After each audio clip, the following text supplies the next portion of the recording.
Okay, good morning. This is Richard Hsu, host of Hsu Untied. This morning, I'm very pleased to have with me as my guest Isobel Jones, who's most recently the Chief Legal Officer and General Counsel of Sovos Brands. Isobel, welcome to the program. Thank you so much for having me. Great fun. So, for those of us who've never heard of Sovos Brands, tell me what that is.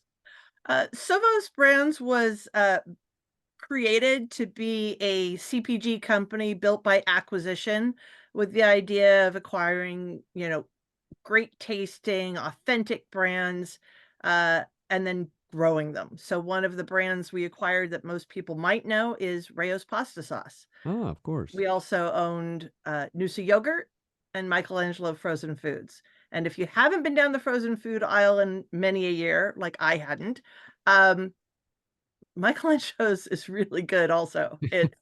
It's incredible. You read that label, there's no junk in it. I encourage you to consider trying the pasta lasagna in particular. And did you go to that company because you're a foodie or something like that, or it really has nothing to do with it? Well, I began my career at Cooley where I did tech deals. I did, LAN or WAS or data blades, and ended up leaving Cooley and going in-house at a time that the dot-com bubble burst. So my first Mm. in-house role ended up being with a CPG company. Oh, Since and that's then, I have historically worked with CPG companies. I see. I see. Interesting. Well, why don't you take me back even a little bit further and tell me why you went to law school in the first place? For me, that's a bit of a loaded question. Apparently, I was 5 when I told my parents I was going to law school. Oh, interesting. There's no lawyers in my family. I have no idea where this idea came from, Huh. but that's what I told my parents I was going to do. So when I got into law school, I actually, uh, took a year off. I Huh. deferred my law school admission and went and worked for a law firm in Japan for a year. Huh. Oh, that's interesting. Why did you do that? Well, I was an East Asian Studies major, and I was an East Mm, Asian Studies major because I knew I was going to law school, and it didn't matter what I majored in. mm, And at my university, the East Asian Studies department had the best student reviews. It had the lowest, professor-student ratio, mm, and really, to me, gave me an opportunity to try everything from history to sociology to economics to art. I actually even had one class where once a week I would walk in, bow to the sensei who was a living treasure in Japanese calligraphy, practice my calligraphy, bow, and walk out. Uh, wow. so it let me do a huge variety of things, Interesting. taught by full professors who loved what they did, Huh. rather than grad students who were sitting there going, "I can't believe I have to teach these kids."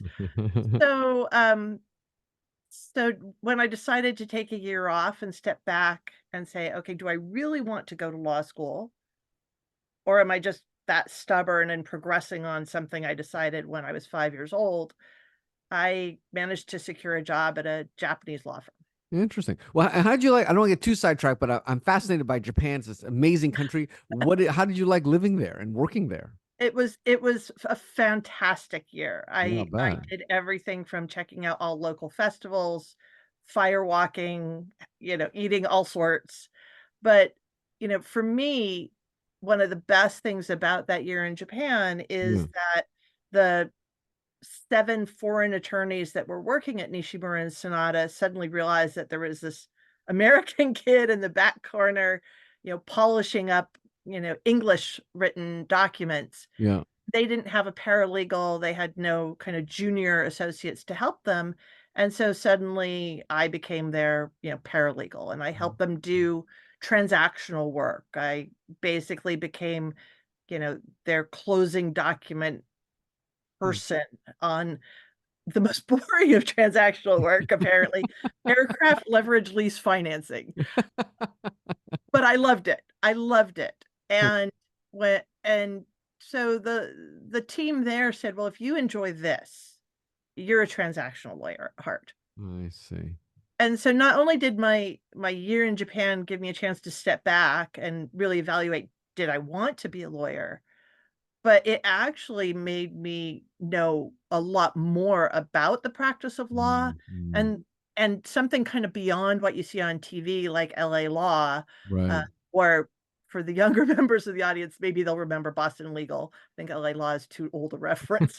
But, uh, but it gave me a chance to really try transactional work, and that stood Mhm. me really in good stead going through law school. Um, because I hate to admit it, I don't know what you've seen, Richard, but I think sometimes law schools are full of people who are there because they don't really know what else to do with For themselves. sure, for sure. Yep. Yeah. They're Now, is that smart, they got good grades. So, yeah. I was just going to ask you how you decided to become a transactional lawyer, but you've already answered that question. Let me ask you though, I one other question about Japan, and then we'll move on, yeah, which is, did you learn Japanese while you were there? Because that's a hard language also. I actually had done 2 years of Japanese as part of my East Station Studies major. Um, it wasn't perfect, Uh-huh. but I got around. I Okay. survived. And I you can, did okay. yeah, and you can still speak some of it today? 少し話せます。本当に忘れてしまいました。ごめんなさい。Wow, that sounds really impressive. Um, so we talked about how you became why you decided to become a transactional lawyer, and then you mentioned you were at Cooley, which is obviously a fantastic firm. Tell me how the first in-house opportunity came about. Was that something you were looking to do? Or did the opportunity present itself? Was it a client you're working for? How did that happen?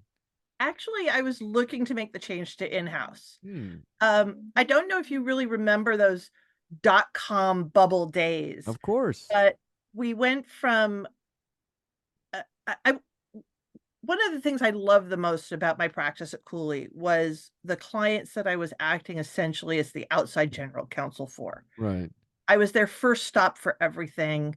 Often the clients would call and ask me for my advice or my thoughts on things that were not necessarily pure legal issues, um, or just to kind of update me on what was going on with the business. Hmm. But with the dot-com bubble exploding, the demand for legal services expanding, uh, we really had to start rationing our Yeah, yeah. hours. Uh, my time got demanded on other clients that, more powerful the powerful partners wanted to make sure we're staffed.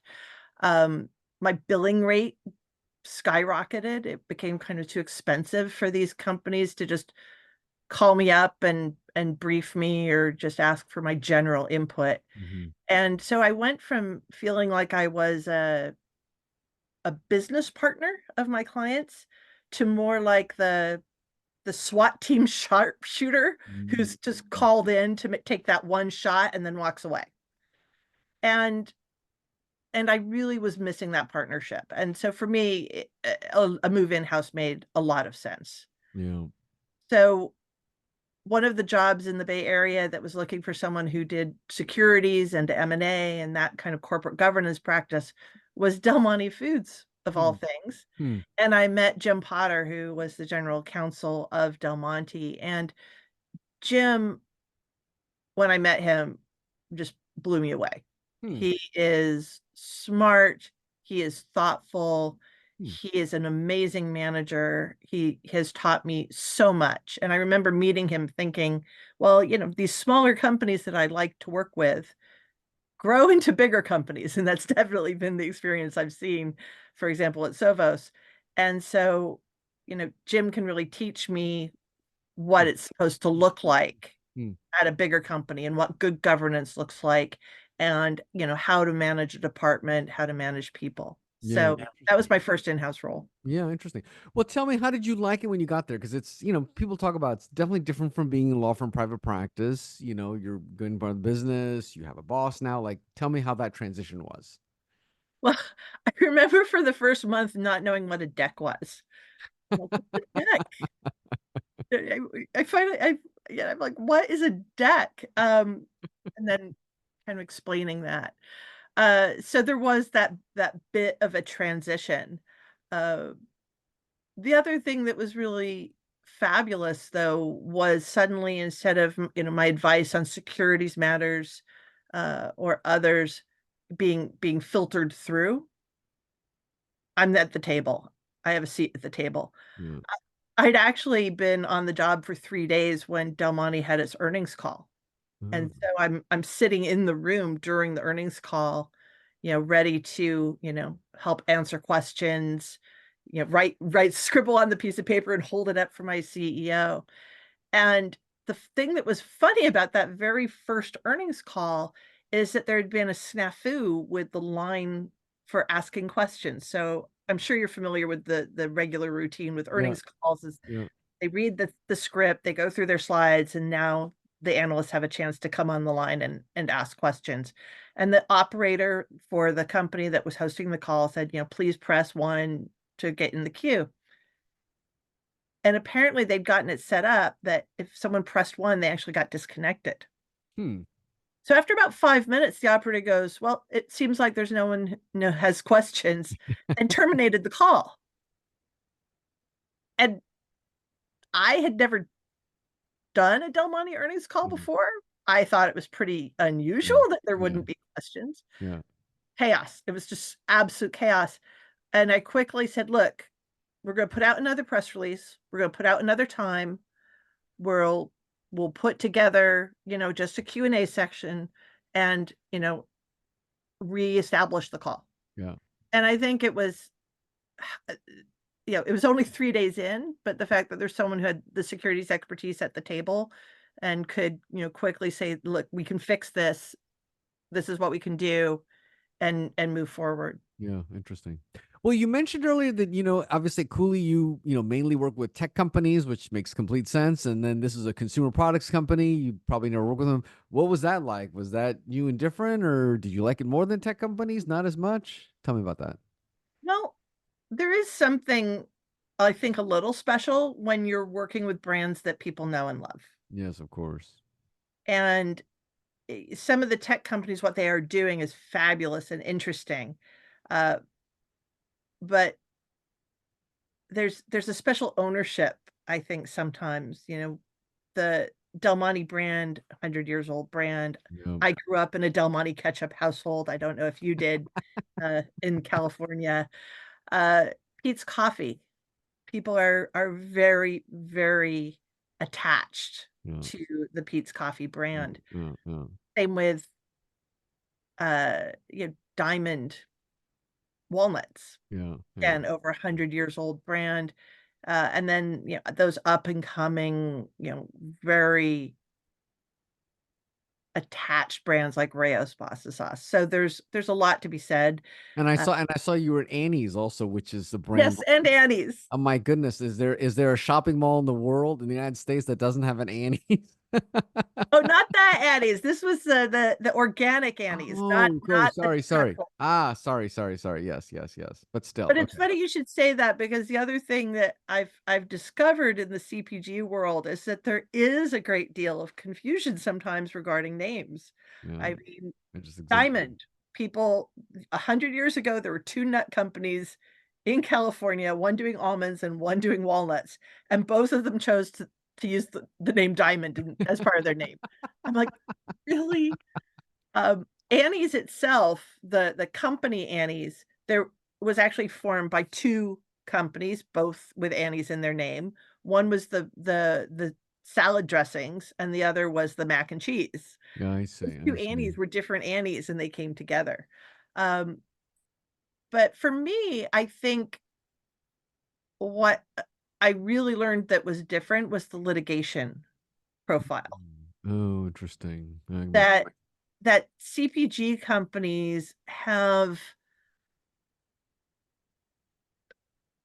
a group of lawyers who are out there who all they do is sue CPG companies. Mm, And so people joke that it's the people who used to do, cigarette and tobacco litigation, but finally they ran out of clients and now they've moved on to food.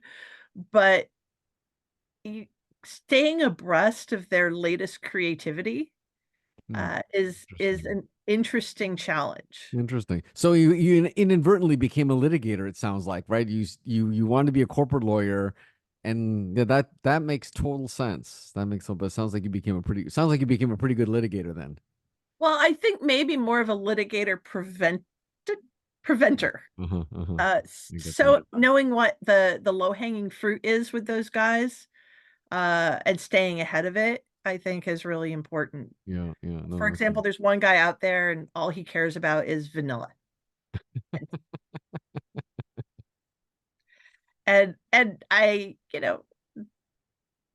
knowing what he'd see on a label and would sue for, really helps you guide your company in advance before you put something out that's just gonna guarantee a lawsuit. And then because of the imbalance in terms of the costs of discovery, et cetera, you're gonna end up having to pay, uh, some some amount just Yeah, for distance fee settlement. yeah, yeah, that makes sense. Well, tell me, since you have been at so many companies or a bunch of companies, did those opportunities always present themselves? Were you looking to make moves? How did those changes happen in your career? So in many ways, Richard, my changes have been driven by the transactions at the companies that I've worked for. Makes sense. So, I've now worked for 5 public companies, in my career, and 5 have been bought. So, Interesting, interesting. I've got friends who swear they're just gonna buy stock at whatever company I go work for. Uh, Yeah, exactly. That's a good idea.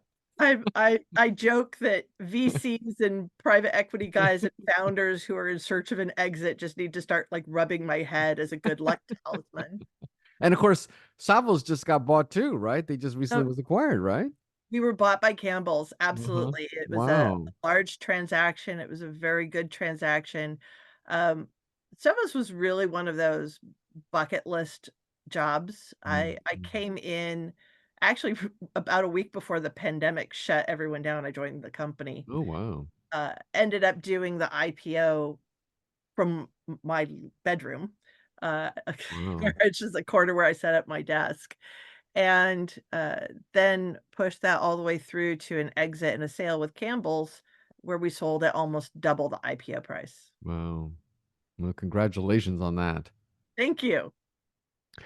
Well, what advice do you have for younger lawyers who are interested in going in-house or becoming general counsel, aspiring to become general counsel? You've obviously been general counsel at a bunch of places. You've also, were in private practice. What advice would you give to a lawyer who has that aspiration or career goal? I think one thing I would do is start taking a look at job postings for general counsel positions, Mm, particularly in the industry or the field that you're focused on or particularly interested in, and start circling some of those key competencies, mm, and then working towards opportunities that will give you those competencies. mm, I was fortunate that a lot of my time in-house with outside counsel with Cooley gave me some of those key competencies, the securities experience, the financings experience, um, and the M&A work. Then, working for Jim Potter, even though I was in AGC, he pushed the responsibility for the audit committee down to me. mm, So I had that board interaction experience, the support, the experience supporting, a committee. And so expanding my role as a GC into that board support role was a very easy step. In terms of litigation, find your opportunity, even if you're a corporate lawyer, maybe what you do is you take on an internal investigation. mm, mm. Um, then so really all in all, to me, it's understanding the industry that you're interested in and then, working on those competencies. Yeah, yeah.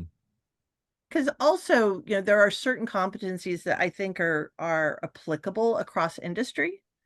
So M&A, securities, corporate governance, et cetera.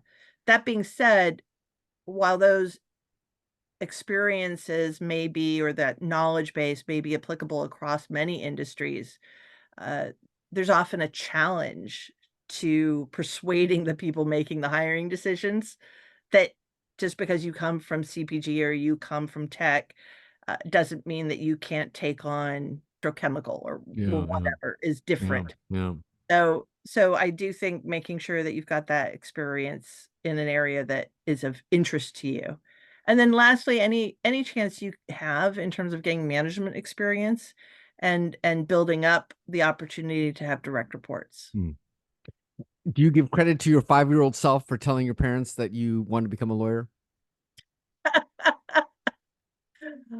Sometimes. But honestly, I think I give more credit to my 18-year-old self who had the sense to step away, Mm-hmm. or actually more 20-year-old self who had the sense to step away. Mm. Because being in law school, I think we were talking about this earlier. Being in law school just because you're smart and get good grades and you weren't really sure what else to do with yourself is a very different proposition than being in law school because you've experienced a job that you love. Yeah, yeah, And totally. law school isn't for the faint of heart, and so when times got tough, it really helped me knowing that I was heading towards a goal and a career that I knew I would enjoy. Yeah. Well, Isabel, this has been a fascinating conversation. Congratulations on all your success, and thank you so much for taking the time to share your story with me. Thank you, and if I could ever be of help on anything, just give me a jingle. Very good. This is Richard Hsu and Isobel Jones. Thanks.